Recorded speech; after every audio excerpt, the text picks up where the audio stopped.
Like share and subscribe because it is free. They had mapped the stars of millennia, cataloging every known species, classifying every world, rating each from pastoral to perilous. Most advanced civilizations emerged from Class 3 or 4 planets, places with seasonal weather, manageable predators, breathable atmospheres.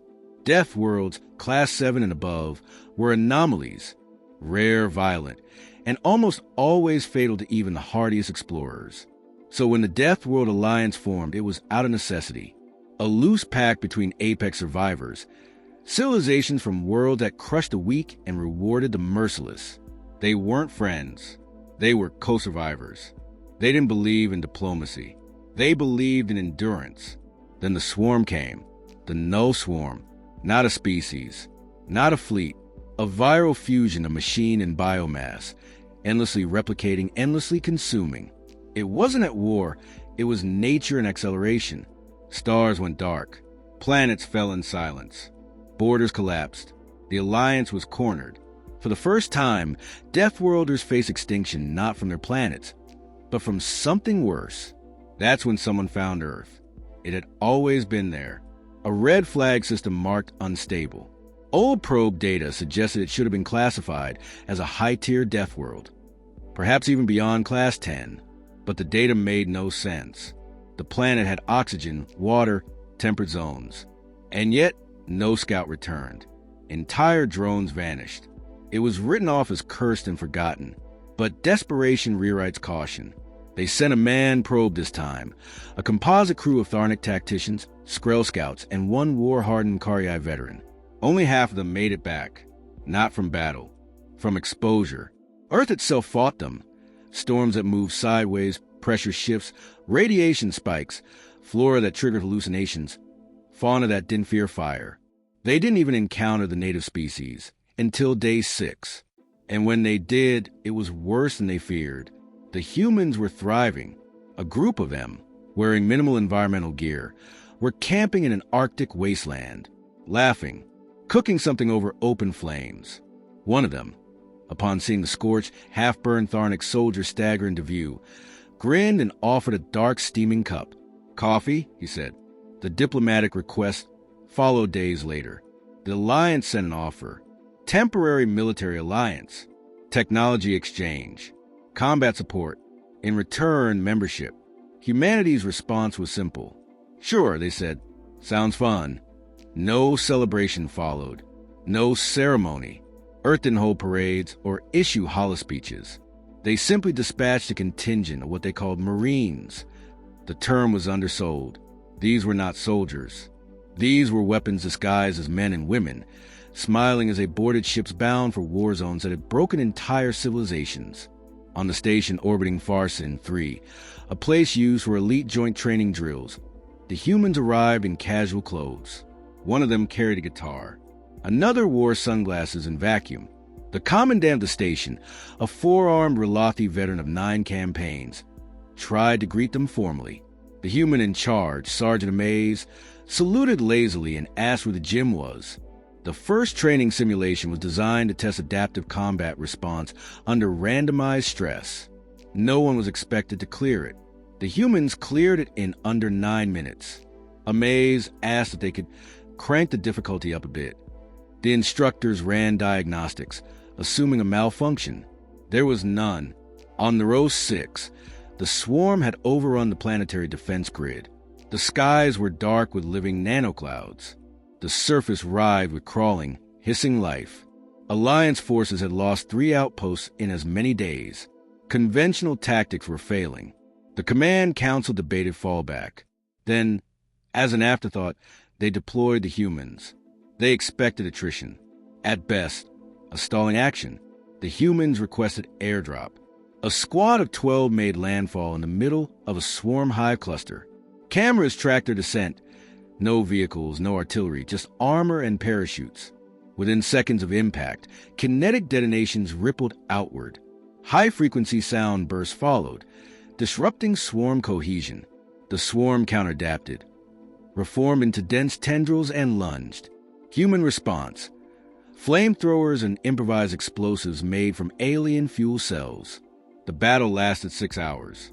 The swarm lost functional control of the region. The humans suffered one casualty, non-fatal. The corpse count was too high to measure. Footage circulated through encrypted channels.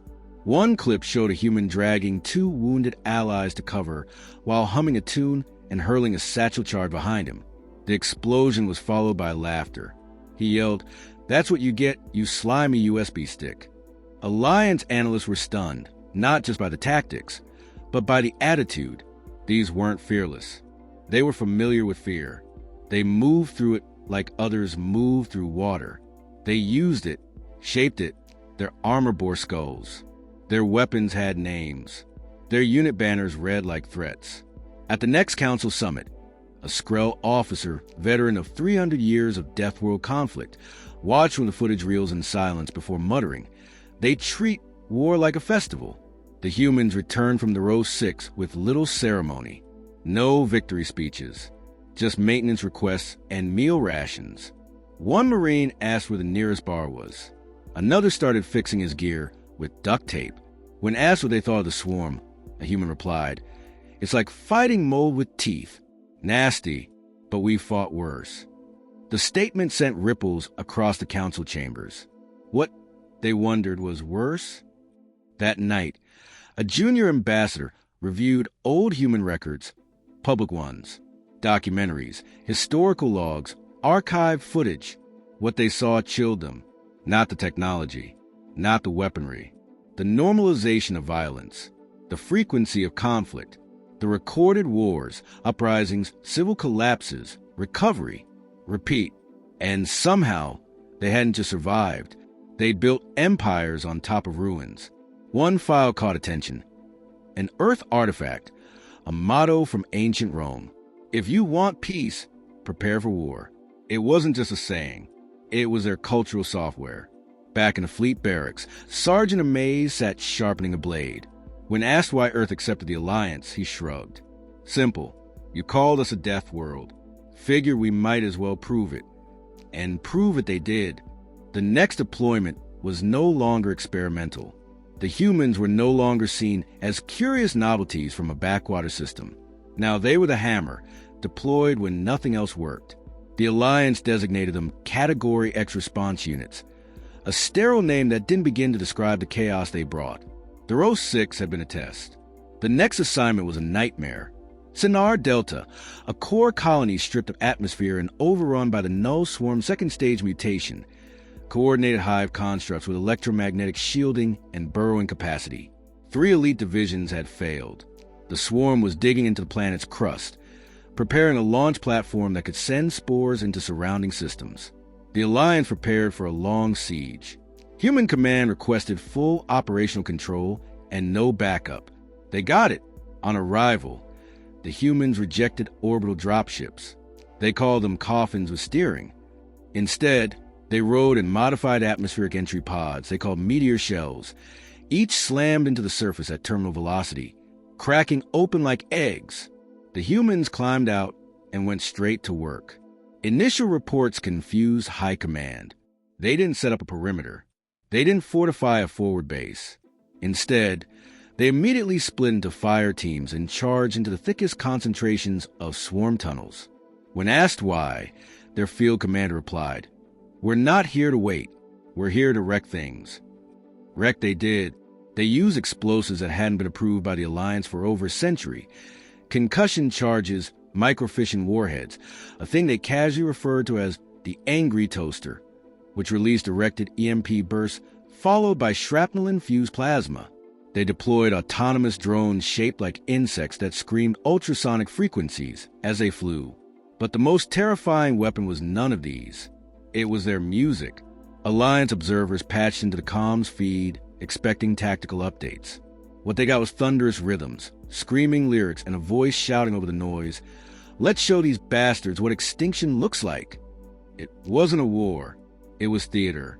And the swarm, for all its processing power and adaptive logic, failed to understand it. The swarm was used to predictable enemies, shield formations, sequential attacks, logic-based tactics. The humans fought like storms, unpatterned, chaotic, devastating. They laid traps using swarm carcasses. They set off delayed charges just to make the enemy hesitate. One team lured an entire hive node into an ambush using recorded pheromone signals and a boombox playing earth metal. 6 hours into the assault, swarm neural coherence across the region dropped by 43%. The next day, it collapsed entirely. Human ground teams emerged from the depths, dragging what looked like half-alive swarm cores. One Marine was laughing, face covered in ichor, saying, "It's squishier than I thought." Alliance logistics teams moved in to decontaminate and secure the site, but the damage was done. The swarm hadn't just been defeated, it had been humiliated. The Council watched the playback in disbelief. Never had a military unit dismantled a high-threat mutation in less than 48 hours. Never had any force made it look fun. Then the footage leaked. It wasn't official. Someone among the Alliance broadcast the combat reels into the cultural feed net. Within hours, human war chants, combat music, and even boot camper memes flooded the networks. A particularly viral clip showed a human firing a rotary cannon while yelling, "Who's laughing now, you overgrown bug app?" Alien youth began copying human slang. Training academies reported a sharp drop in discipline, replaced by a strange form of swagger. A Skrell cadet was found bench-pressing twice his safe limit, while screaming Earth lyrics about vengeance and fire. A phrase began circulating in dozens of languages. "Do it like the Terrans." Military analysts tried to spin it as harmless admiration, but cultural experts weren't fooled. It wasn't admiration. It was conversion. In quiet meetings, worried voices rose. "They don't just win," said a Tharnic diplomat. "They infect victory. They brand it. They make it look easy, and that makes everyone else feel weak." On the diplomatic channels, Earth stayed quiet, polite, cooperative. They shared weapon schematics, submitted debriefs, answered all questions. But not all. When asked about their new gravity-shielded exosuits, human R&D deferred. Still in testing. They said, when questioned about the orbital laser system detected near their homeworld, they simply smiled. "A weather satellite," they claimed. One ambassador, an old warlord from the Mkarii, sent a private message to his council. "We thought they were warriors. We were wrong. They are predators who learn how to wear uniforms." But the military council didn't care. The humans were winning. That was all that mattered. Sinar Delta was cleansed. The swarm was pushed back. Earth requested no spoils, no territory, no recognition. Only 2 things: a tactical fuel resupply and a bar of solid chocolate for a squad leader who'd made the most kills. Then came the rumors. Whispers about a classified Earth division. Something called Project Leviathan. No formal name. No designation. Just a note buried deep in restricted logs. "Do not request assistance unless Protocol Zero is authorized." The Council asked their human liaison. He didn't deny it. He just said, "You don't want to see what we hold back." 1 week later, the swarm attempted a counter-invasion on the edge of Alliance base. A colony in the Erie's belt sent a distress call. Humans were already en route before the Council voted. They never even requested permission. The colony on Erie's 7 was a mining station, a cold rock with rich veins of crystalline fuel buried under ice. It wasn't strategic, just valuable. When the null swarm arrived, there was no warning. Communications blacked out in 30 seconds. Surveillance footage showed skies cracking open, tentacles of black nanite mist pouring from orbit, and the main habitat shattering like glass. The Alliance Council was still debating a response when Earth deployed. They didn't ask for authorization. They didn't attend the meeting. A human stealth carrier broke from FDL above Erie's 7, dumped 4 strike pods into the blizzard-blasted surface, and went dark again. No transmission. No status reports. At first, the Council was outraged. Who gave them clearance? Demanded the Skrellan Minister of Operations. No one. Came the answer. They acted unilaterally. "They acted like humans," someone muttered. Hours passed. The colony's emergency beacon began transmitting again. It was one word, looped in 3 languages. "Stabilized." Then came the footage. Helmet cams recovered by the relief ships revealed the missing hours in brutal clarity. The humans had deployed mid-storm. temperatures hovering at -70, wind shear slicing at gear. They didn't wait for visibility. They used sonar pings and thermal overlays to move through zero visibility conditions. They moved straight into swarm nests, buried under the ice, twitching with replication activity. There were no formations, just angles, speed, and fire. The humans used tools Alliance forces didn't understand. Magnetic claws to climb sheer ice walls, spike-driven anchors to launch themselves over fissures. They didn't avoid the storm. They used it. One team triggered an avalanche on purpose to bury a swarm digger. Another used thermal grenades to collapse the ice above a tunnel system, flooding it with freezing slush. They didn't talk much during the assault. Most of the audio was ambient. Wind, gunfire, growls. One squad sang sea shanties. Another made bets on kill counts. A Marine named Carter was recorded saying, "This one's for Jenkins," before punching a swarm drone with an electrified fist and dropping a charge into its open mouth. Later, the council asked who Jenkins was. "Dog," someone said. "Not a soldier. A dog." They mourned their animals with more fire than most species muster for generals. 3 hours after insertion, the swarm began retreating, not repositioning. Fleeing. The footage showed a hive node trying to retract underground when a human squad leader leapt on its back, jammed a thermal lance into its core, and said, "Going down with you, sweetheart." The explosion crater was visible from orbit. Ares, 7 was retaken. The colony destroyed, yes, but the tunnel sealed, the infestation dead, and the surrounding swarm nodes scorched to ash. When Alliance recovery ships landed, they found humans calmly brewing hot drinks using scavenged heating coils. "Little chilly," one Marine commented, as his boots crunched over frozen corpses. Back at Council Command, the silence was long and heavy. For the first time in centuries, a consensus formed, not about victory, but about fear. Because it wasn't just that the humans kept winning. It was how they won. They bled for people who weren't theirs. They risked everything without hesitation. But it wasn't out of duty or loyalty. It was something else, something older, deeper. The humans had fun. They enjoyed the fight. They weren't addicted to war. They were built for it. A cultural analyst from the Tari Research Collective presented a report titled "Human Warfare as Cultural Expression." It outlined patterns across human history. Celebrations of violence, romanticized sacrifice, weaponized humor, mythologized pain. It traced the evolution of human warriors not as a profession, but as an identity. From gladiators to Marines, from tribal champions to orbital drop shock troopers. One line from the report was highlighted. To humans, war is not merely survival. It is ritual, performance, and inheritance. The Council tried to understand them. They held private sessions with Earth's representatives. One delegate, a female captain named Dela Cruz, answered questions with the calm patience of someone used to fear. When asked why humans didn't fear the swarm, she said, "We do." When asked why they smiled in battle, she answered, "Because if you cry, they think you're broken. But if you laugh, they realize you're still dangerous." That line echoed for weeks in strategic briefings. Still dangerous. On the outer rim, the swarm changed tactics. It no longer clustered its forces when humans approached. It fragmented, scattered, avoided direct confrontation. It began building deeper, hiding in molten cores, shifting away from human zones of operation, not because of tactical losses, because of psychological conditioning. The humans had done what no force in galactic history had ever done.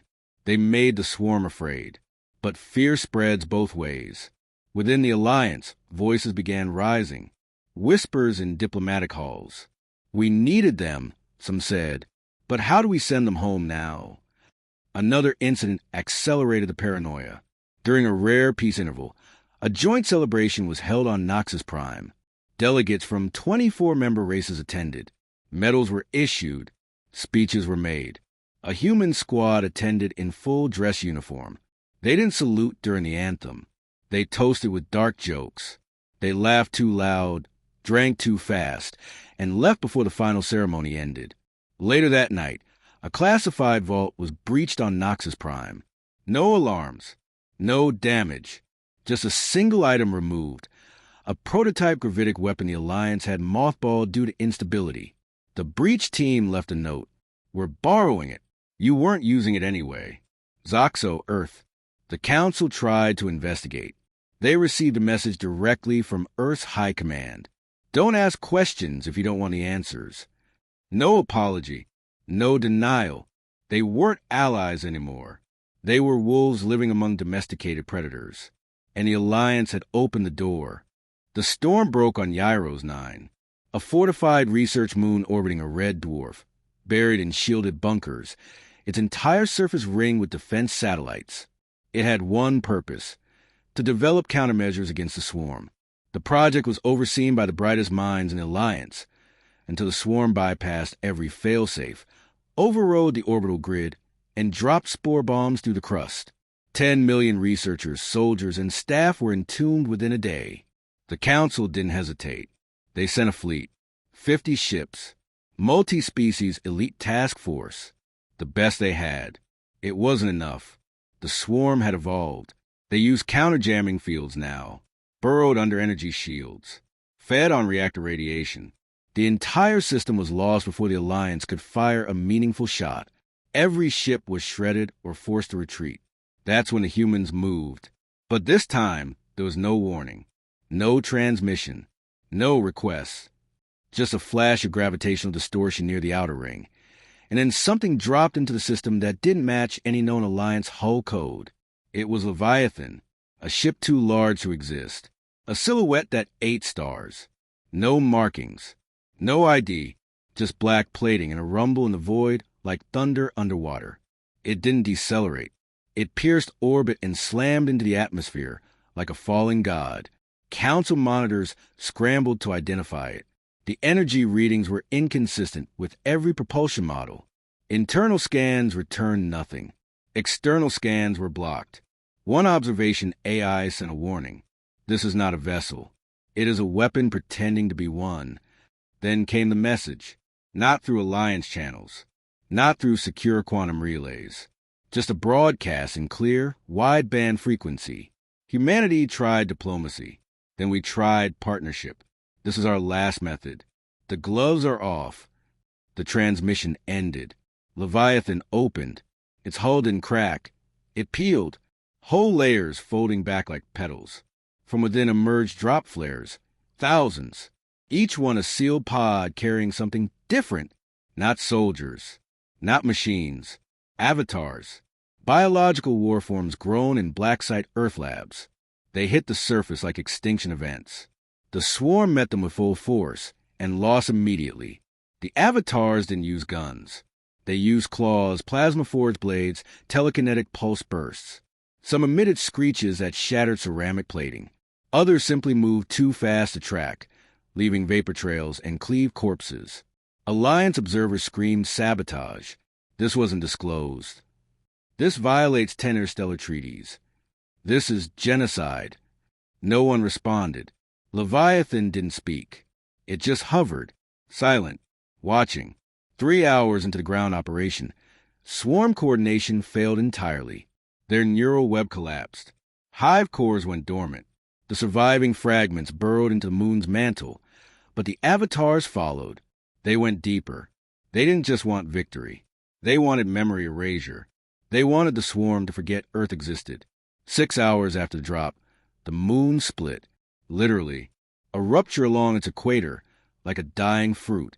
Magma and debris spiraled into orbit. One final message flickered through the static. Threat nullified. Area sterilized.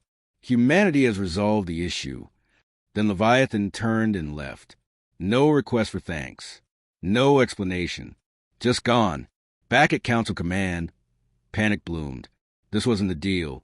Earth was supposed to be a junior ally, a useful savage, a blunt instrument. Instead, they had built monsters, in secret, while smiling, while shaking hands. A closed-door emergency session was held. The topic, containment protocols for humanity. Some argued for isolation, others for disarmament. A few, the more desperate, suggested preemptive measures. A quiet fleet, an unfortunate miscommunication, during exercises. But the problem was no longer tactical. It was ideological, because by then, Earth's influence had spread. Across the outer colonies, Alliance soldiers were copying human drills, singing human marching songs. On the mining moons of Drether, recruits tattooed Earth war quotes across their arms. No gods, no kings, only fire. On trade stations, alien children watched holovids of human marines and cheered. They weren't just admired. They were becoming myth. And humanity didn't stop it. They didn't promote themselves. They didn't grandstand. They let the results speak. One counselor, an elder from the peace-worshipping Arathi, put it plainly. We invited them to be part of our family. They came into our house. Then they kicked open the basement and dragged something terrible into the living room. And now we can't make it leave. The final blow came not from a war zone, but from an announcement. Earth rejected a seat on the Alliance High Council, publicly, with a short message. We don't need a chair. We'll stand. It makes drawing faster. It wasn't bravado. It was a reminder. Earth wasn't here to integrate. It was here to monitor. And the message was heard. Even the swarm, what little remained, redirected its path away from human zones. Not out of strategy, out of instinct, predator recognition. Because once, the Alliance saw Earth as a Deathworld anomaly, a species shaped by pain and chaos, a useful blunt edge. Now they saw the truth. Earth was not the knife. It was a hand, holding it,